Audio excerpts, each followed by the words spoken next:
ഒക്കെ എവിടെയും നല്ല നല്ല രസം കണ്ടാല് നല്ലൊരു സീനറി കണ്ടാൽ ഒരു ഫോട്ടോ എടുക്കും. और आज के जमाने में हमारे बच्चे या युवक जो हैं एक अच्छा दृश्य को देखते हैं तो तुरंत वो फोटो खींचते हैं സ്റ്റാറ്റസിലിടും. और अपने स्टेटस में डालते हैं। ദൈവം തമ്പുരാനും ചില ഇഷ്ടമുള്ള കാര്യങ്ങളൊക്കെ നമ്മളെ പറ്റി കാണുമ്പോൾ ഫോട്ടോ എടുത്ത് ആൽബത്തിൽ സൂക്ഷിച്ചു വെക്കും. और परमेश्वर भी ऐसा ही है कि हमारे जीवन के कुछ पसंदीदा चित्र को जब वो देखता है तुरंत वो फोटो खींचकर अपने उस एल्बम में सुरक्षित रखते അല്ല, हैं। ചേട്ടനും അനിയനും കൂടെ ഒരുമിച്ചിരുന്ന് പാടുന്ന നല്ല സീനറി അല്ലേ അല്ലേ? और हमेशा भाई बहन बड़ा भाई और छोटा भाई मिलकर गीत गाते हुए देखने का वो दृश्य जो है बहुत अच्छा लगता है। അങ്ങനെ ഒരു സീനറി ദൈവത്തിന് ഇഷ്ടപ്പെട്ട ഒരു സീനറി ആയിരുന്നു വനാന്തരത്തിൽ ദാവീദ് ഈ കിന്നരം കോർത്തിണക്കി പാടി സ്തുതിക്കുക. और ऐसे ही एक दृश्य परमेश्वर को बहुत पसंद आता था जो है मरुस्थल में या जंगलों में आमीन दाऊद का जो जो जो वाद्य यंत्रों को बजाकर जो वो गीत को गाते थे। ചേട്ടന്മാരൊക്കെ ചുമ്മാ നടക്കുക, ചർച്ചിലൊക്കെ പോകുന്നുണ്ട്, ഒരു കാര്യമൊന്നും. और दाऊद के भाई जो हैं वे तो ऐसे ही यहाँ वहाँ घूम रहे हैं, कलीसिया सब जाते हैं लेकिन उनसे कोई ज्यादा मतलब नहीं है। ദൈവം ഒരു വരപ്പറ്റി സാക്ഷ്യം പറഞ്ഞറിയാം, ഞാനൊരു തള്ളിയിരിക്കുക. और ये परमेश्वर उनके बारे में एक बार इस प्रकार से गवाही देता है कि मैंने उनको ठुकरा दिया है। തള്ളി എന്ന് പറഞ്ഞ അപ്പം ദാവീദിനെ ചേർത്ത് പിടിച്ച് ദൈവം. और अपने भाइयों को छोड़ दिया लेकिन परमेश्वर ने दाऊद को अपने जीवन के करीब रख कर रहा। ആ ചേർത്ത് പിടിക്കുന്ന രംഗം നോക്കി, ആരുടെ കൂടെ? ദൈവത്തിന്റെ കൂടെ. और उस जीवन के करीब में पकड़ कर रहने वाला उस दृश्य को थोड़ा देखना, वो किसके साथ चिपका हुआ है? वो परमेश्वर के साथ है। ദൈവത്തിന്റെ ഹൃദയത്തിനകത്ത് ദാവീദ് സ്ഥാനം പിടിച്ചു. परमेश्वर दाऊद जो है परमेश्वर के हृदय में अपना जगह को बना लिया था। എന്റെ ഹൃദയപ്രകാരമുള്ള ഒരു മനുഷ്യനായി മാറി. इसलिए परमेश्वर दाऊद के विषय में इस प्रकार से कहता है कि दाऊद मेरे हृदय के अनुसार रहने वाला व्यक्ति है। എവിടെ സ്ഥാനം കിട്ടിയില്ലെങ്കിലും കർത്താവിന്റെ ഹൃദയത്തിൽ സ്ഥാനമുണ്ടോ, നമ്മൾ ഭാഗ്യവാന്മാർ. हमें और कहीं पर भी जगह ना मिले तो भी चलेगा लेकिन परमेश्वर की उपस्थिति में हमारे एक जगह है तो वो हम बहुत भाग्यशाली लोग बने हैं। എനിക്കൊരു ആഗ്രഹമുണ്ട്, നടക്കുമെന്ന് തോന്നുന്നില്ല. मेरे जीवन में एक आग्रह है, पूरा होगा क्या नहीं मैं जानता नहीं हूँ। നിങ്ങളെല്ലാം ഒരുമിച്ച് കാണണമെന്നൊരു ആഗ്രഹമുണ്ട്, പക്ഷെ നടക്കത്തില്ല. आप सभी को एक साथ देखने का एक उम्मीद तो है लेकिन कई बार नहीं हो पाते हैं। നടക്കുന്ന കാര്യം പറഞ്ഞ് നടക്കാത്ത കാര്യം പറഞ്ഞിട്ട് കാര്യമില്ല. और जो नहीं हो पाता उस बातों को बोलकर तो कोई फायदा नहीं है। പോട്ടെ, നമുക്കൊരു വാക്യം വായിക്കാം. വെളിപ്പാട് പുസ്തകം 3-ാം അധ്യായം 1 മുതൽ 6 വരെയുള്ള വാക്യങ്ങൾ. Revelation chapter 3 verse 1 to 6. हम एक आयत को पढ़ेंगे। प्रकाशित वाक्य का पुस्तक 3रा अध्याय उसका 1 से लेकर 6 वचन तक हम पढ़े।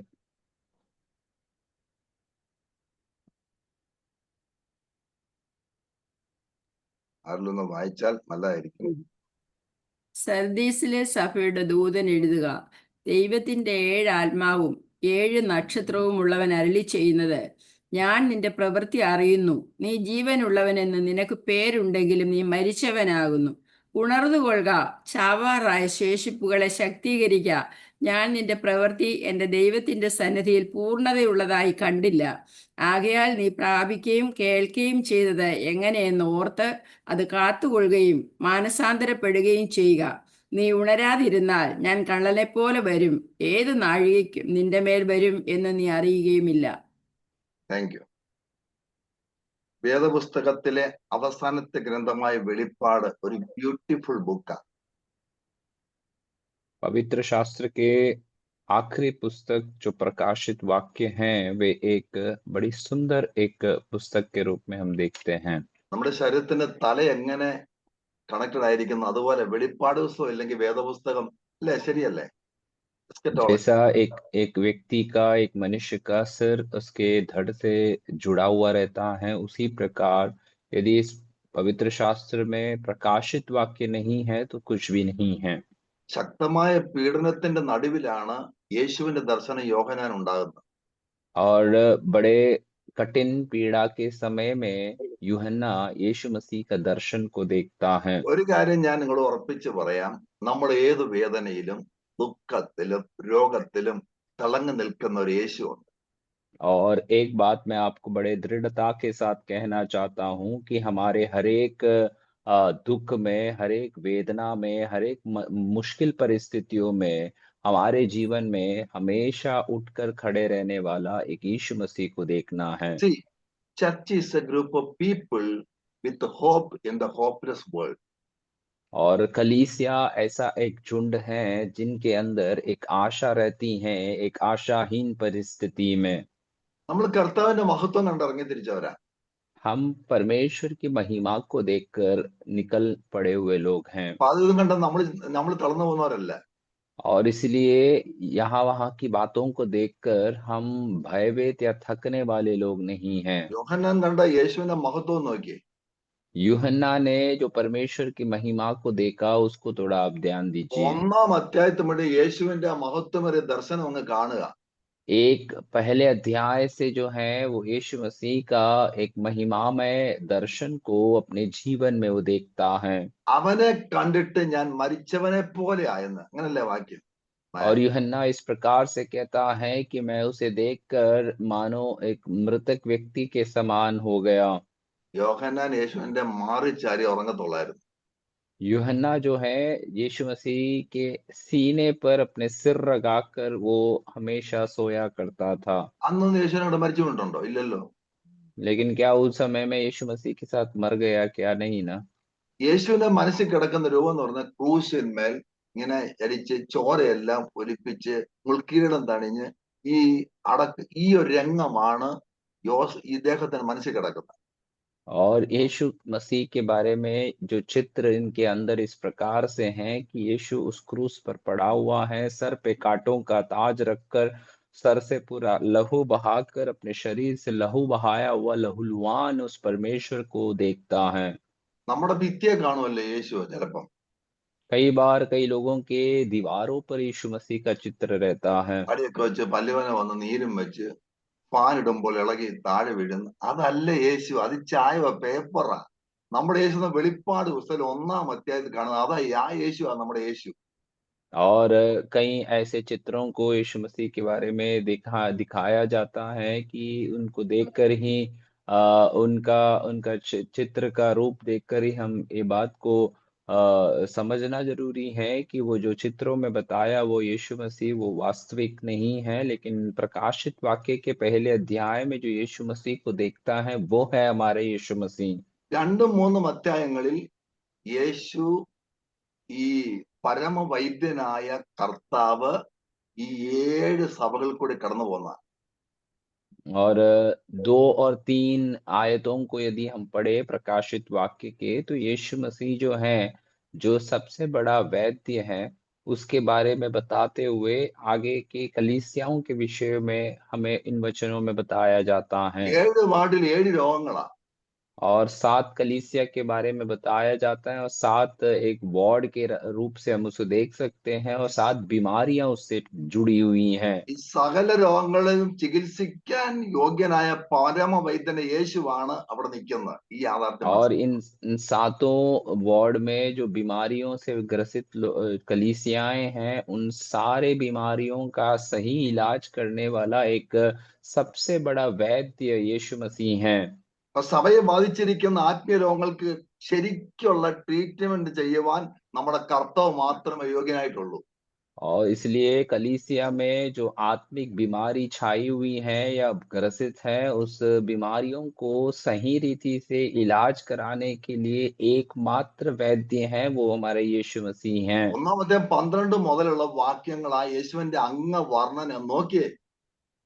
एक अध्याय उसके 12 आयत से लेकर जो वचनों को हम पढ़ेंगे तो यीशु मसीह के जो शारीरिक रूप और उसका उसकी खूबियां क्या हैं इसके बारे में बताया जाता है। അതുകൊണ്ടാ പാട്ടുകാരൻ പാടിയ നിന്നെ കാണുമ്പോൾ എൻ ദുഃഖം തീർന്നു പോവും. इसलिए गीतकार इस प्रकार से एक मलयालम गीत में गीत गाते हैं कि जब हम आपको देखते हैं तो हमारा दुख सब मिट जाता है। നമ്മുടെ കർത്താവിന്റെ രൂപം ദർശിച്ചാൽ തലയും തലമുടിയും വെളുത്ത പഞ്ഞി പോലെ ഹിമത്തോളം വെളുത്തതാ. और यीशु मसीह के रूप को यदि हम ध्यान से देखेंगे तो उसका सिर और सिर पर जो बाल हैं वे उस हिम के समान श्वेत रंग का दिखाई देता है। അതവന്റെ പ്രായത്തെ കാണിക്കുന്നു. वो उसका उम्र के बारे में बता रहा है। നമ്മൾ ആ ഡോക്ടർ പരിചയസമ്പന്നനായ ഡോക്ടർ എന്നൊക്കെ പറയത്തില്ലേ? और हम कई बार हमारे इलाज करने वाले डॉक्टरों के बारे में विशेषण करते हैं कि वे बहुत अनुभवी एक डॉक्टर हैं। അവന്റെ കണ്ണ് അഗ്നിജാലയ്ക്കൊത്ത കണ്ണ്. उनकी आँखों के बारे में ये यीशु मसीह की आँखों के बारे में बताया जाता है कि आग की ज्वाला के समान उसकी आँखें थीं। സ്കാനിങ്, MRI ടെസ്റ്റിംഗ് ഇതെല്ലാം ഒറ്റ നോട്ടത്തിൽ ക്ലിയർ. और एक ही दृष्टि से वो सब कुछ एक व्यक्ति के जीवन में जांच कर सकते हैं और सब कुछ उसकी बुराइयों को या बीमारियों को वो बाहर ले आ सकता है। സകല സങ്കടങ്ങളും ഹൃദയത്തിന്റെ അടിത്തറ കിടക്കുന്ന വേദനകളും സകലവും അറിയുന്നവൻ മാത്രമല്ല, ഒറ്റ പ്രകാശത്തിൽ അത് ഉരുകി അങ്ങ് മാറുക. और सारे हृदय के भीतर छुपी हुई सारे दुख की अवस्थाएं और हृदय के अंदर पड़े हुए हर एक वेदना की बातों को एक ही दृष्टि में वो समझ लेता है। केवल समझना ही नहीं लेकिन उसे अपने दिव्य ज्योति से उसे हमारे जीवन से वो मिटा भी देता है। നൈലിലെ വിധവയുടെ കരച്ചിലുണ്ടല്ലോ, ആ ഞരക്കം, അവിടേക്ക് യേശു അങ്ങോട്ട് ആളയിച്ചിട്ടല്ല, ഇങ്ങോട്ട് വന്ന് കരയണ്ടെന്ന് പറഞ്ഞ് അവിടെ സങ്കടത്തെ മാറ്റിക്കൊടുത്തൊരു വലിയ പ്രവാചകനാണ് നമ്മുടെ യേശു കർത്താവ്. नाइन की विधवा के जीवन में हम ये बात को जानते हैं कि उसका एकमात्र सहारा उसका बेटा जब गुजर जाता है तो उसकी और सहायता ले जाने के लिए परमेश्वर उनके पास जाते हैं और उनकी आंखों की आंसुओं को पहुंचकर उनके बेटे को उन्हें लौटा देता है। അവന്റെ മുഖം സൂര്യൻ ശക്തിയോടെ പ്രകാശിക്കുന്നത് പോലെയാകുന്നു. ഒറ്റ നോട്ടത്തിൽ തന്നെ മുഴുവനായി ടെസ്റ്റ് ചെയ്യും. ഒറ്റ നോട്ടം മതി. और यीशु मसीह की जो चेहरे से जो चमक है वो सूरज की चमक के समान उतनी ही बड़ी तीव्रता से वो देखी जाती हैं और एक ही झलक काफी है कि सब कुछ जांच कर देता है। കാലുകൾ ഉലയിൽ കാച്ചി പഠിപ്പിച്ചത് വെള്ളോട്ടിന് സദൃശ്യം. അമ്മേ, और उनके पैरों के बारे में वर्णन इस प्रकार किए जाते हैं कि उस उत्तम पीतल के समान है जो मानो भट्टी में तपाया गया हो। പാപത്തിന്റെ അണുക്കളോ പിശാചിനോ അവിടെ ഇതിനെ പിടിച്ചു നിൽക്കാൻ പറ്റത്തില്ല. ഉരുകി അങ്ങ് മാറുക, തിളങ്ങി നിൽക്കുക, തീ पाप के ചുട്ടു कोई പഠിപ്പിച്ചതുപോലെ. पाप की कोई कीटाणु या शैतान की कोई भी आई मीन स्वभाव वहां पर टिक नहीं सकता क्योंकि वहां पर उस भट्टी के तपाने वाले गर्मी के अंदर वे खड़े हैं और वहां पर सब कुछ पिघल जाती हैं। 7 നക്ഷത്രങ്ങൾ കൈ പിടിച്ചിരിക്കാണ്ട് കത്തി വായിലാ പിടിച്ചിരിക്കുന്നത്, ഓപ്പറേഷൻ ഉള്ളത്. और अगले आयत में बताता है कि अपने दाहिने हाथ में 7 तारे लिए हुए वे खड़े हैं। ये मानो एक शस्त्र क्रिया करने के लिए किस प्रकार उस छुरी को लेकर खड़े रहते हैं उसी समान। നമ്മെ നന്നാക്കാനും സൗഖ്യമാകാനും കർത്താവിന്റെ ഒന്ന് വീണ് ഹൃദയത്തിൽ നിന്നൊന്ന് വിളിച്ചാൽ ഇന്ന് നിന്റെ ചരിത്രം മാറ്റാൻ കർത്താവ് ശക്തനാ.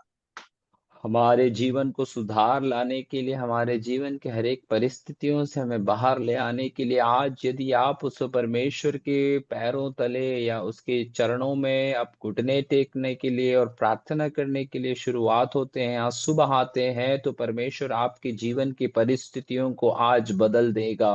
ഇപ്പൊ സർദീസ് എന്നൊരു വാർഡിലാ കർത്താവ് നിൽക്കുന്നത്. यहाँ हमने पढ़े हुए आयत जो है तीसरे अध्याय में जो है कलीसिया सरदीस कलीसिया के सामने यीशु मसीह आकर खड़ा हुआ है। 7 वार्डുള്ള ഒരു പ്രൈവറ്റ് ഹോസ്പിറ്റലാ. 7 वार्ड से भरा हुआ एक निजी हॉस्पिटल का दृश्य को हम देखते हैं। ഒരു ഈ സർദീസ് എന്ന വാർഡിൽ ഇപ്പൊ യേശു നിൽക്കുക. और सरदीस नाम के इस वार्ड पर यीशु मसीह आकर खड़ा है। 7 വാർഡും ഇന്ന് ശുശ്രൂഷിക്കാൻ പോയാൽ നാളെ 7 മണി വരെ.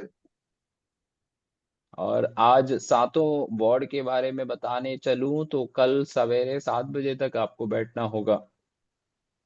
അവസാനം ഞാൻ മാത്രം കാണും. 1 മണിക്ക് മുമ്പ് അതിനും പോകും, പിള്ളേരെ കൊണ്ടുപോകാൻ സ്കൂളിൽ പോകണം, എല്ലാരും പോകും, ഓരോരുത്തരും താന്താൻ വഴി, ഞാൻ മാത്രം കാണും. आखिरी में केवल पासबान ही बने रहेंगे, 1 घंटे के बाद मैं भी चले जाऊंगा, तो बाकी सब भी लोग चले जाएंगे, सिर्फ मैं अकेला बैठा रहूंगा। അപ്പൊ നമുക്ക് സർദീസ് എന്ന സഭയിലേക്ക് ഒന്ന് കടന്നേ, ആ വാർഡിലേക്ക് ഒന്നല്ല. हम सरदीस नाम के इस वार्ड की ओर हम अपने ध्यान को लेकर चले। നമ്മൾ ഈ ശവസംസ്കാരത്തിനൊക്കെ പോയിട്ടുണ്ടല്ലോ. आप मैं समझता हूँ कि आप कई बार ऐसे दफनाने की सेवकाइयों में आप गए होंगे। മനോഹരമായ പുഷ്പങ്ങള്, റീത്തുകള്, ആ മഞ്ചം നല്ല ഡെക്കറേറ്റ് ചെയ്തിരിക്കും അല്ലേ? और उस दफनाए जाने की उस क्षेत्र में बहुत सुंदर सुंदर फूलों को रखा जाता है, और ऐसे अच्छे अच्छे फूलों से उसे सजाए भी जाते हैं।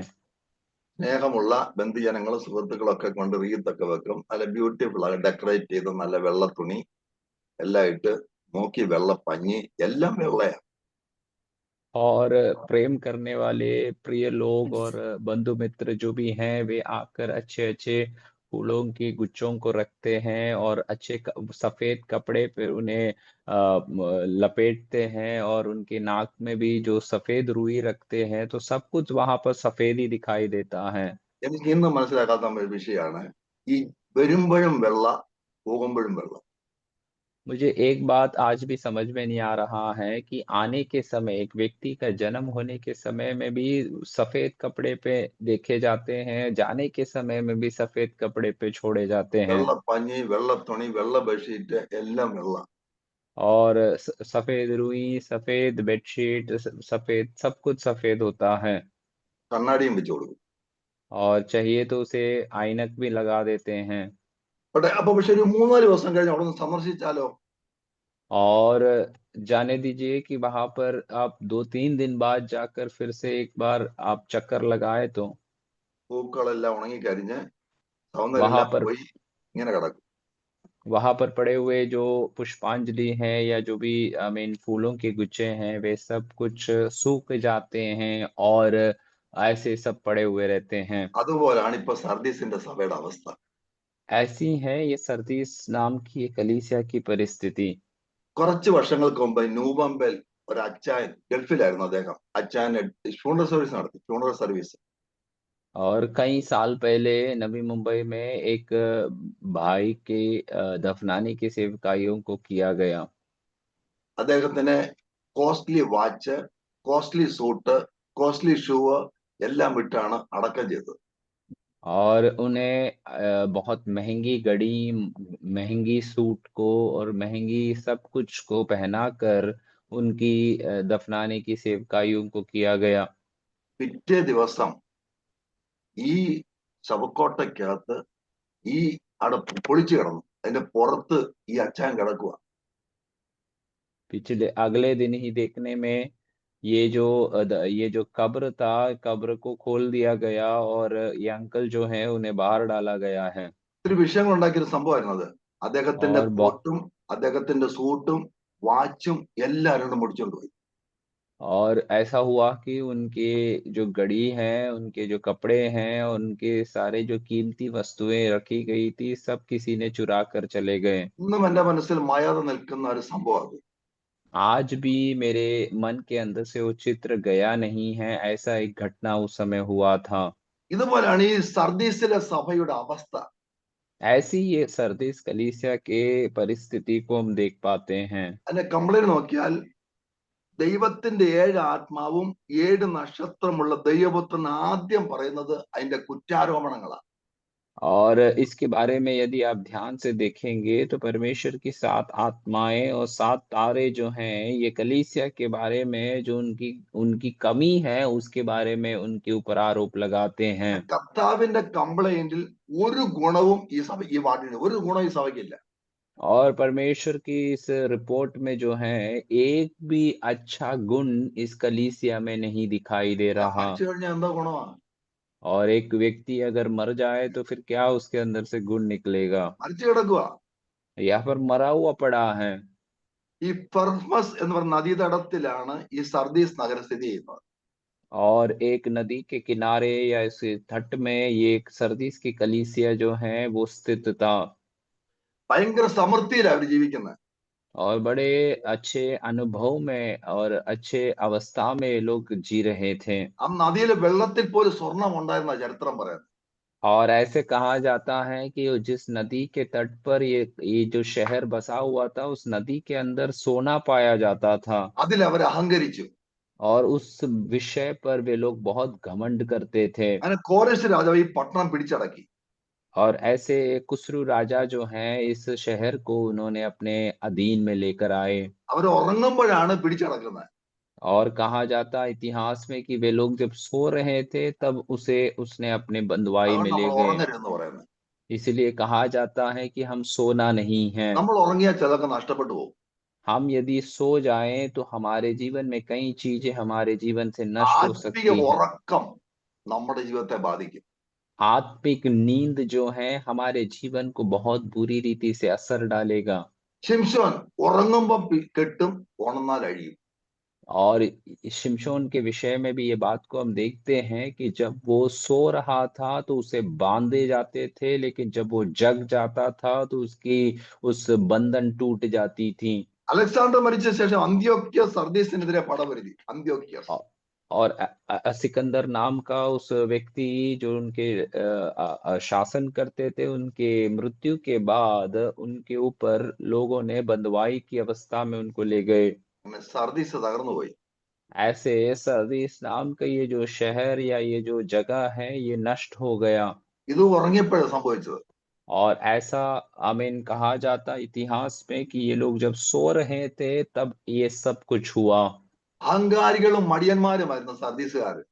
और सर्दिस के लोगों की बारे में इस प्रकार कहा जाता है कि वे लोग बहुत घमंडी लोग थे और बहुत आलसी लोग भी थे। ഈ സ്വഭാവം സഭയ്ക്കകത്തും ഉണ്ടായിരുന്നു. और ऐसी ही ये जो स्वभाव जो लोगों के अंदर वो शहर के पाए जाते थे, वो कलीसिया के अंदर भी था। അതുകൊണ്ടല്ലേ സഭയോട് പറയുന്നത് ഉണർന്നു കൊള്ളുക. കോമയ്ക്കകത്ത इसी ഉണർന്നു കൊള്ളുക, ഉണർന്നു കൊള്ളുക. इस സഭയുടെ इसी നാഥന്റെ ദൂതാണ് ഉണർന്നു കൊള്ളുക. और इसीलिए उस कलीसिया को भी उस कलीसिया के परमेश्वर का एक संदेश उनके पास पहुंचता है कि तुम जागृत होना है। പുറമേയുള്ള അവരുടെ മോടികൾക്കോ ഓർഗണോ കൊയറിനോ വെള്ള ഷർട്ടിനോ അല്ലെങ്കിൽ ക്ലീൻ ഷേവിനോ ഇതൊന്നും അകത്തെ രഹസ്യം മറച്ചു വെക്കാൻ പറ്റത്തില്ല.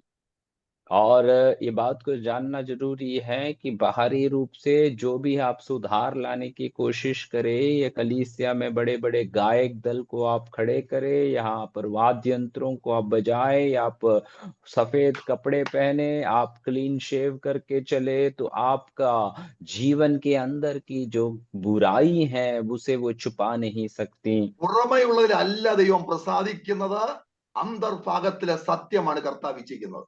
परमेश्वर हमारे बाहरी रूप से प्रसन्न होने से बढ़कर हमारे हृदय के अंदर की सच्चाई को वो चाहता है।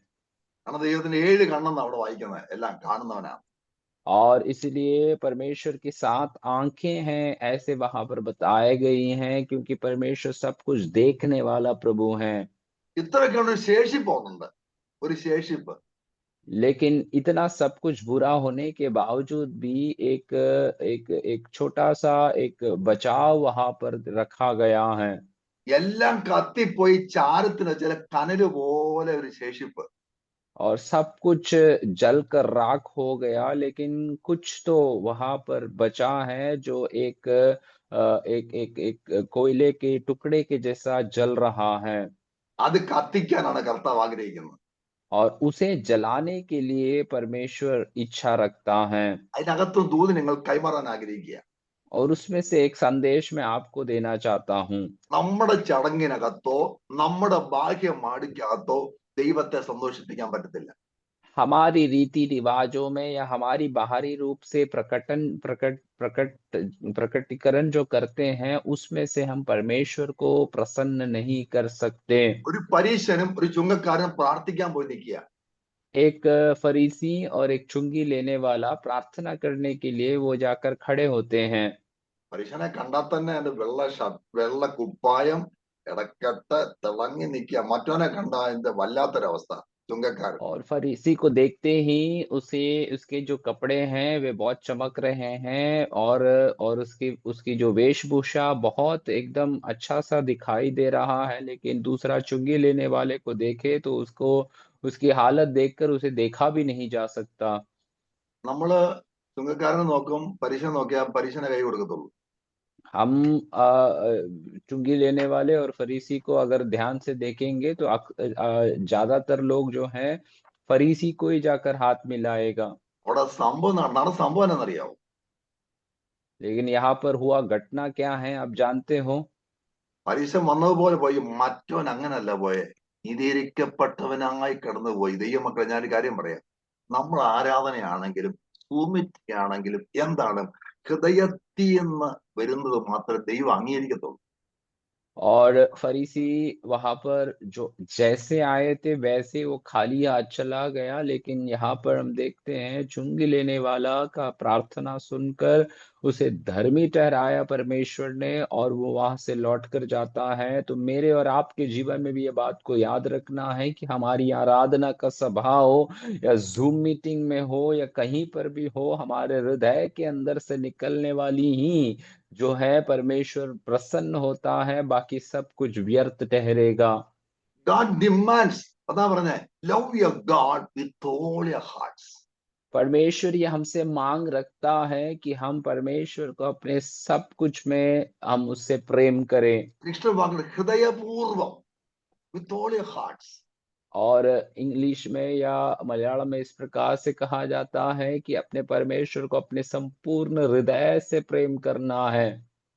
അപ്പൊ ഇങ്ങനെയുള്ള ഒരു വിഷയത്തിൽ ഈ സഭ കിടക്കുന്നത്. और ऐसी एक संदर्भ में ऐसी एक परिस्थिति में ये सर्दीस की कलीसिया पाई जाती സഭ हैं। മരിച്ചു കിടക്കുക. ये कलीसिया जो है मरा हुआ है। യേശു പറഞ്ഞൊരു കാര്യമുണ്ട്, ഉടുപ്പ് മലിനമാകാത്ത കുറച്ചുപേര് എനിക്ക് അവിടെ ഉണ്ടെന്ന്. ആ വാക്ക് എനിക്ക് അവിടെ ഉണ്ടെന്ന്. അവർ ये- വെള്ളയുടുപ്പ് ധരിച്ചവരാകെ എന്നോടുകൂടെ നടക്കുമെന്ന്. കണ്ടോ और यीशु വാക്ക്? मसीह उनके बारे में इस प्रकार से कह रहे हैं कि परंतु अपने वस्त्र को अशुद्ध ना किए हुए श्वेत वस्त्र पहने हुए कुछ लोग मेरे साथ वहां पर घूमेंगे। ഇത് ഊതി കത്തിച്ചില്ലെങ്കിൽ ഈ കല്ലും കെട്ടുപോകും. അതാണ് ഇപ്പം പറയുന്നത്. പരമദിന കർത്താവ് പറയാ, ഇപ്പൊ ഇച്ചിരി പ്രതീക്ഷയുണ്ട് എന്ന് പറഞ്ഞാൽ, പരീക്ഷയ്ക്ക് 1 മാസമേ ഉള്ളൂ, ശരിക്കൊന്ന് പിടിച്ചാൽ നീ അറ്റ്ലീസ്റ്റ് പാസ്സായി പോവാം എന്ന് പറഞ്ഞതുപോലെ ദൈവമക്കളെ, ഞാൻ കാര്യം പറഞ്ഞു, നമ്മുടെ ബാഹ്യമുടിയിൽ മനുഷ്യൻ കൈകൊട്ടുമായിരിക്കും. നല്ല പാട്ടാ, നല്ല പ്രസംഗമാ, ഒരു കാര്യത്തിൽ തമ്പുരാൻ അംഗീകരിക്കണം. और ये बात को परमेश्वर कह रहा है कि अब इनके अंदर थोड़ा जान अवशेष है तो उसे आमीन यदि अब न जगाएं तो बचने की कोई उम्मीद नहीं है। जैसे हम बच्चों से कहते हैं कि परीक्षा के समय निकट है, 1 महीना रह जाते हैं, अब यदि तुम पढ़ाई करे तो कम से कम पास मार्क्स तुम्हें मिल जाएगा। इसी प्रकार आमीन परमेश्वर वचन में कह रहा है कि हमारी बाहरी रूप से जो भी हम प्रकटीकरण करते हैं उससे भी बढ़कर परमेश्वर हमारे हृदय की विषयों നമുക്കൊരു को चाहते പ്രതീക്ഷയുണ്ട്. हैं। ഞാൻ ഒരു നിങ്ങളുടെ ജീവിതത്തിൽ ഇന്നൊന്ന് ആ പാതപിടത്തൊന്ന് നമസ്കരിച്ച് ഏൽപ്പിച്ച് ഹൃദയപൂർവ്വം അപ്പ എന്ന് വിളിച്ചാൽ തിരിച്ചു വിളിച്ചുകൊണ്ട് നിങ്ങളുടെ അകത്ത് കൈകാര്യം ഒരു കർത്താവ് നമ്മൾ ആരാധിക്കുന്നത്. हमारे जीवन में एक आशा है और एक बात को मैं आपसे कहना चाहता हूँ कि यदि आज आप प्रभु के पास उसके चरणों के तले जाकर आप उसे अब्बा पिता कहकर पुकारने के लिए तैयार है तो आपकी आवाज सुनकर आपके कार्यों में प्रकट होने वाला वो परमेश्वर आज स्वर्ग में है। ഞാൻ ചോദിക്കട്ടെ, യഥാർത്ഥമായ സ്നേഹം എന്ന് സഭയ്ക്കകത്തുണ്ടോ? आज मैं आपसे पूछना चाहता हूँ कि क्या हमारी कलीसिया में सच्चा प्रेम दिखाई दे रहा है? യഥാർത്ഥ പ്രത്യാശയുണ്ടോ? सच्चा सच्ची आशा हमारी कलीसिया में है क्या? യഥാർത്ഥ വിശ്വാസമുണ്ടോ? सच्चा विश्वास हमारी कलीसियाओं में पाई जा रही है क्या? എന്താ കാര്യം? ഉറങ്ങിപ്പോയി, ലോകത്തിലേക്ക് ഇറങ്ങിപ്പോയി. कारण क्या है पूछे तो लोग जो हैं संसार में उतर चले गए हैं और उन वे आज आत्मिक नींद में जाते हैं। ഞാൻ ചോദിക്കട്ടെ, നമ്മുടെ പണ്ടത്തെ ആ തീഷ്ണത നമുക്കിപ്പോ ഉണ്ടോ? मैं आपसे एक और बात पूछना चाहता हूँ कि पहले जमाने में जो जलन और जोश जो परमेश्वर के लिए हुआ करता था वो आज है क्या? എല്ലാരും പറയുന്നത് 4 വർഷത്തിന് മുമ്പ് 5 വർഷത്തിന് മുമ്പ് നമുക്ക് ഭയങ്കര തീക്ഷ്ണതയായിരുന്നു. ഇങ്ങനെ പോയാൽ 1 വർഷം കൂടെ കഴിയുമ്പോൾ എന്തായിരിക്കും അവസ്ഥ? और सब लोग इस प्रकार से कहते हैं कि 4 साल पहले, 5 साल पहले हमारे अंदर बहुत जोश थी, लेकिन आज ऐसे आप जाएँगे, तो अगले 1 साल के बाद क्या होगा हमारी स्थिति? അന്ന് ഒരാളെ കണ്ടില്ലെങ്കിൽ എല്ലാരും വിളിക്കും. ഇപ്പൊ ആരും വിളിക്കത്തില്ല. ദൈവത്തെ വിളിച്ചാൽ മതി. ഞാൻ പറയാൻ കാര്യം, നമ്മൾ ഓരോ ദിവസം കത്തിച്ച് കത്തിച്ച് കത്തിച്ച് കത്തിച്ച് മുന്നേറും. उन दिनों में जो है, एक जन यदि नहीं आते थे, तो सब लोग उनके पीछे फ़ोन कर कर उनको बुलाते थे। आज तो बुलाते भी नहीं हैं, लेकिन मैं इस ऐसे कहूँगा, कम से कम परमेश्वर को तो बुलाया करो। एक जन यदि प्रभु के लिए खड़े रहने के लिए तैयार है, तो परमेश्वर बहुत आनंदित होता है। പിശാച് തന്ത്രശാല ഹൃദയത്തെ വശീകരിച്ചുകൊണ്ട് പോകും. शैतान जो है बड़े बड़े जो है तंत्रशाली व्यक्ति है, वो हृदयों को अपने वश में लेने के लिए कोशिश करता है। നിങ്ങളൊരു 10 മിനിറ്റ് വീടിന്റെ റൂം അടച്ച് ഒറ്റയ്ക്ക് ആ കർത്താവിന്റെ പാത വന്ന് വീണ് കഴിഞ്ഞ ഒരു ട്രീറ്റ്മെന്റ് അവിടെ നടക്കും. പക്ഷെ ഹൃദയത്തിൽ നിന്ന് യേശുവിന്റെ ആ വായിലെ വാള് കൊണ്ട് ഒരൊറ്റ സെക്കൻഡ് മതി ഓപ്പറേഷൻ നടത്താൻ. നമ്മളെ ടിപ് ടോപ്പ് ആക്കി കൈ തരും. 5 പൈസ ചെലവില്ല. പരമവൈദ്യനാ കർത്താവ്. आप यदि आपके घर के जो भीतरी कमरा है, उसे बंद कर कर 10 मिनट यदि आप कम से कम परमेश्वर की उपस्थिति में उसके पैरों तले उसे चूम कर उससे प्रार्थना करेंगे, तो आपके जीवन की परिस्थितियों को बदलने के लिए परमेश्वर तैयार है। आपके ऊपर एक आमीन शस्त्रक्रिया करते हुए जो बातें रहना है उसे रहने देते हैं, और जो निकाल देना है वो निकाल देंगे, और आपको पूरा तंदुरुस्त बनाकर वो बाहर ले आएगा। ഇപ്പം ഇന്നൊരു മെസ്സേജ് നമ്മുടെ ഗ്രൂപ്പിനകത്ത് ഇടുക. നാളെ കേരളത്തിലെ ശക്തനെ പ്രവാചകൻ നമ്മുടെ മീറ്റിങ്ങിന് കാണും. എല്ലാവരും ജോയിൻ 95 പേരെങ്കിലും കാണും.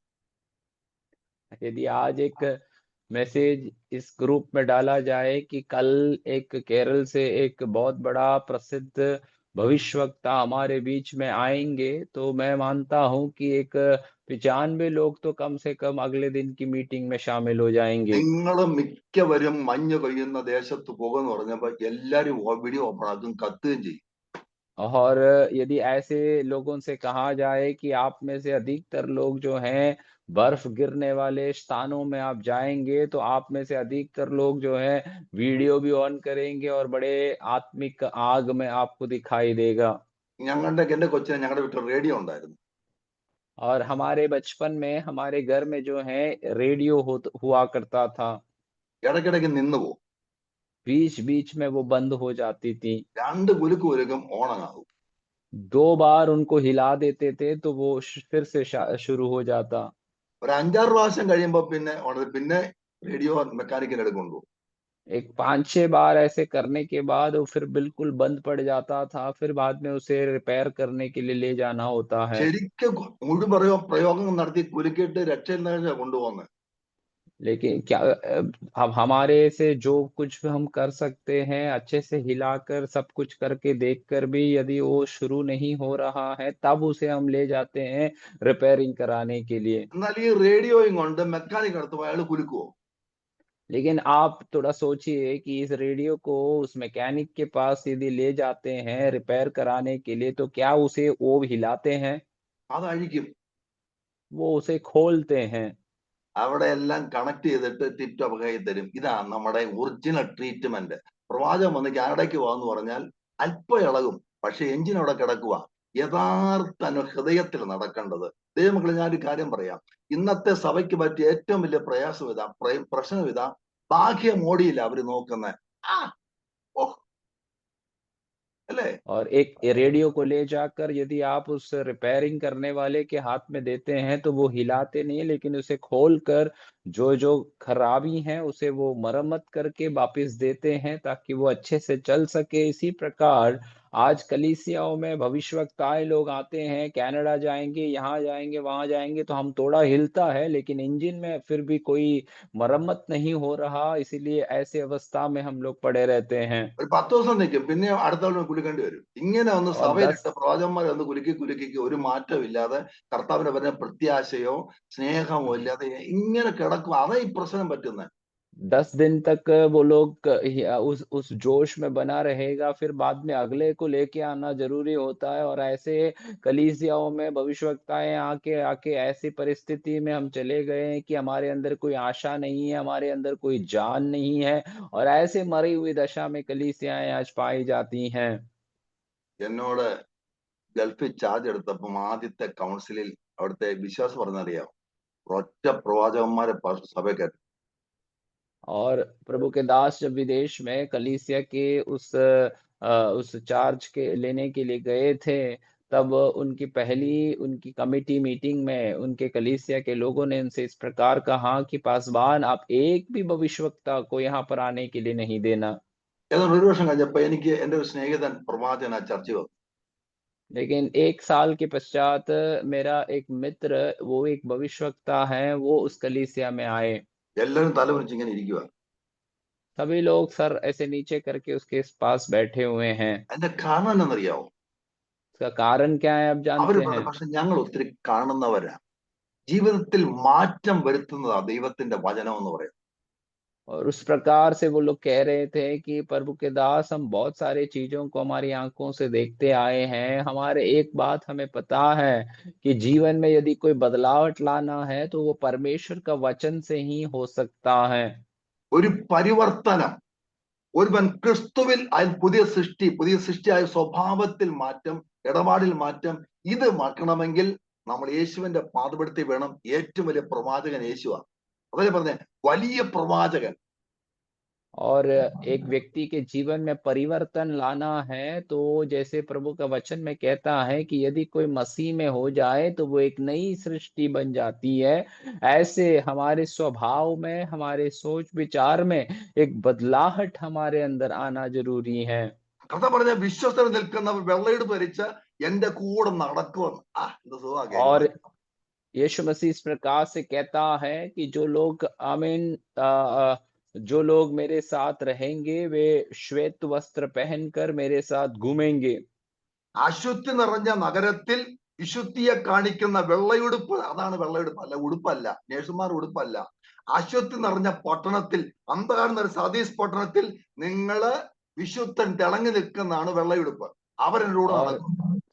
श्वेत वस्त्र का अर्थ या कोई ऐसे सफेद कपड़े को पहनने के लिए विषय नहीं है, परंतु आमीन अशुद्धता भरी हुई उस सरदीस के उस नगर के अंदर जब परमेश्वर के पवित्र लोग आमीन वहां पर पवित्रता में चलते हैं तो उनका उनका उस दृश्य को श्वेत वस्त्र के रूप में दर्शाया गया है। അവർ നിത്യജീവനെ വിളിക്കപ്പെട്ടവരാ.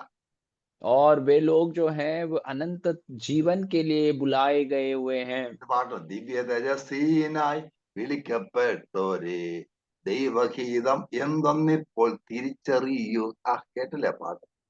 आप एक गीत को जानते होंगे जो मलयालम में है। इस प्रकार से कहा जाता है कि उस अनंत महिमा के लिए बुलाए गए हुए लोग वो परमेश्वर के निकट जल्दी से आओ। സദ്യയിലെ സഭടുത്തൊന്നും നമുക്കുള്ളതാ. और कलीसिया के जो सरदीस के कलीसिया के बारे में जाने वाला विषय जो है वो हमारे लिए भी हैं। ആന്തരികമായി നമ്മുടെ അവസ്ഥ എന്തുവാ? हमारे भीतर हमारी परिस्थिति क्या है? അത്യജാലയ്ക്കൊത്ത കണ്ണുകൾക്ക് മുമ്പിൽ ഞാൻ ചോദിക്കട്ടെ, സമുദ്രത്തിനടിയിൽ കൂടെ നീന്തിപ്പോയ മത്സ്യത്തിന്റെ വയറ്റിലെ ബ്രഹ്മ കണ്ടവൻ നമ്മുടെ കർത്താവ്. എല്ലാം കർത്താവിനറിയാം. और अग्नि ज्वाला के समान आंखें रखने वाला वो परमेश्वर, आमीन। मैं आपसे बात को पूछना चाहूंगा कि उस समुद्र के अंदर से जाने वाले उस मछली के पेट के अंदर उस मोती को देखने वाला परमेश्वर है मेरा परमेश्वर, तो हमारी अवस्था उसके सामने किस प्रकार से होगी? നമുക്കൊന്ന് ഉണരാൻ പ്രിയപ്പെട്ടവരെ. इन दिनों में हम जागरूक हो जाए प्रियो। നമുക്ക് നമ്മുടെ ഗ്രൂപ്പിനെ ഒന്ന് ഊതി കത്തിക്കാം. हम इस जो मंच है उसे हम हमारे जीवन से उसको जलाने की कोशिश തമ്മിൽ करेंगे। തമ്മിൽ ഒന്ന് കത്തിക്കാം. हम आपस में एक दूसरे को हम जलाएंगे। നിങ്ങളുടെ മറ്റുള്ളവരിലും പകർന്നു കൊടുത്താൽ, आप यदि आप में जो परमेश्वर का सामर्थ है वो दूसरों के जीवन में आप बांटने के लिए तैयार വളരെ होते हैं നമുക്ക് तो ഏൽപ്പിച്ചു കൊടുക്കാം. हम अपने हृदयों को परमेश्वर के सामने समर्पित करना നമുക്ക് है। പാദപീഠത്തിൽ വീണ് കിടക്കാം. ओ परमेश्वर की उपस्थिति में हम अपने जीवन को समर्पित कर देना എന്റെ है। ഉള്ളതിൽ മാറ്റം വരുത്താൻ വേണ്ടി പ്രാർത്ഥിക്കാം. मेरे हृदय के भीतर एक बदलावट को लाने के लिए हम प्रार्थना करते ഒരു रहेंगे। പ്രത്യാശ ശേഷിച്ചിട്ടുണ്ട്, യേശു നമ്മളെ ജീവിപ്പിക്കും. और एक आशा हमारे जीवन में रह जाता है, यीशु मसीह हमें जिलाएगा। പുറത്തെ തണുപ്പ് അകത്ത് വരരുത്. हमारी बाहर की जो ठंडापन है वो हमारे हृदय के अंदर ना घुस पाए। ദാവീദ് 63 സങ്കീർത്തനം മരുഭൂമി കിടക്കുക, പക്ഷെ പൂര ശുക്കാപ്പൻ അന്തർഹരാഭര, മൊത്തം ഉണങ്ങി കിടക്കുക, പക്ഷെ അകത്ത് ഭയങ്കര പച്ചപ്പ. ഇതാണ് ദൈവമക്കൾ. दाऊद जो है 63 में भजन संहिता में इस प्रकार से बोल रहा है कि बाहर पूरा सूखी अनुभव है, लेकिन हृदय के अंदर हरा भरा अनुभव में वो पाया जा रहा है। പുറത്ത് യുദ്ധം, അകത്ത് സമാധാനം. പുറത്ത് നിരാശ, അകത്ത് പ്രത്യാശ. പുറത്തൊന്നുമില്ല, ഉണങ്ങിക്കിടക്കുന്ന അകത്ത്. എല്ലാം അകത്താ. ഇന്ന് നമ്മുടെ അകത്തുനിന്ന് ജനറേറ്റർ പോലെ അത് കാലുകളിൽ കൈ വ്യാപിച്ച് മറ്റുള്ളവർക്ക് പകരപ്പെട്ട് തിളങ്ങി നിൽക്കത്തകളെ നമ്മെ സമർപ്പിക്കാം. ദൈവം നമ്മളെ അനുഗ്രഹിക്കുമാറാകട്ടെ. बाहर जो है युद्ध की अवस्था है, लेकिन हमारे भीतर जो है वो शांति की अवस्था है। बाहर जो है सब कुछ सूखा हुआ अवस्था में है, लेकिन अंदर जो है हरा भरा अवस्था में है। आज आमीन, आइए हम अपने जीवन को परमेश्वर के हाथों में हम समर्पित करें। हमारे अंदर की जो आग है वो हमारे जीवन में से दूसरों के जीवन तक पहुंचने के लिए हम अपने आप को प्रभु के हाथों में सौंपे। इन वचनों के द्वारा प्रभु आप सभी को നീ अनुग्रह आशीष ഉണരാതിരുന്നാൽ देने ഞാൻ पाए। കള്ളനെ പോലെ വരുമെന്ന്. और वचन इस प्रकार से कहता है कि यदि तू ना जागते रहे तो मैं चोर के समान एक दिन കള്ളൻ आऊंगा। വാട്സപ്പ് മെസ്സേജ് ഇട്ടിട്ടാണ് വരുന്നത്. क्या चोर व्हाट्सएप में मैसेज डालकर आते हैं क्या? ഏത് സമയവും വരാം. वो कभी भी आ सकता है। നമ്മൾക്ക് ഇപ്പൊ നിങ്ങൾക്ക് വാട്സപ്പിൽ മെസ്സേജ് ഇട്ടിരിക്കുക, ഞാൻ വരാൻ പോവാ, നിങ്ങൾ പറയാ എപ്പം വരണം. आप यदि ऐसे सोच कर देखिए कि आपके व्हाट्सएप में एक मैसेज आ रहा है कि मैं आने जा रहा हूं, आप बताइए कि मैं कब आना है।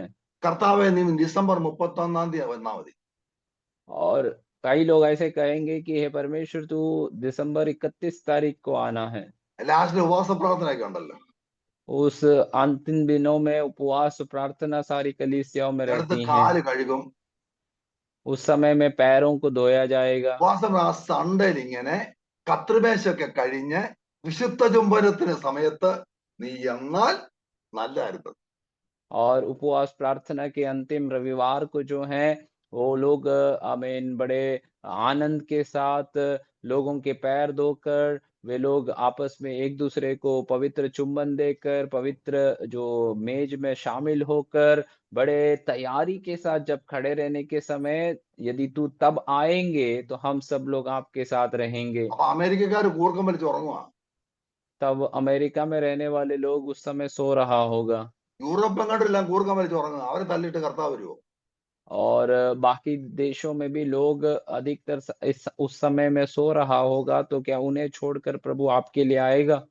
കർത്താവ് വരുമ്പോ എങ്ങനെ ഇരിക്കും, എങ്ങനെ ഇരിക്കും? അതുപോലെ ആയിരിക്കും.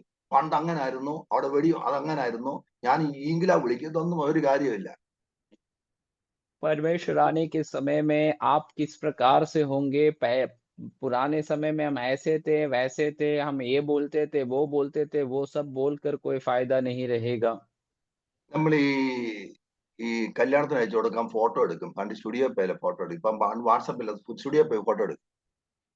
और शादी के रिश्ते को ढूंढने के लिए पहले जो है स्टूडियो में जाकर लोग फोटो खींचते थे। ഫോട്ടോ എടുത്ത് നല്ല അവിടെ ചെന്ന് ഒരുങ്ങി, പിന്നെ ഒന്ന് നോക്കി, പിന്നെ ഒന്ന് നോക്കി, സെറ്റപ്പായി ക്ലിക്ക് ചെയ്യുന്നൊരു തുമ്മൽ വന്നിരിക്കട്ടെ.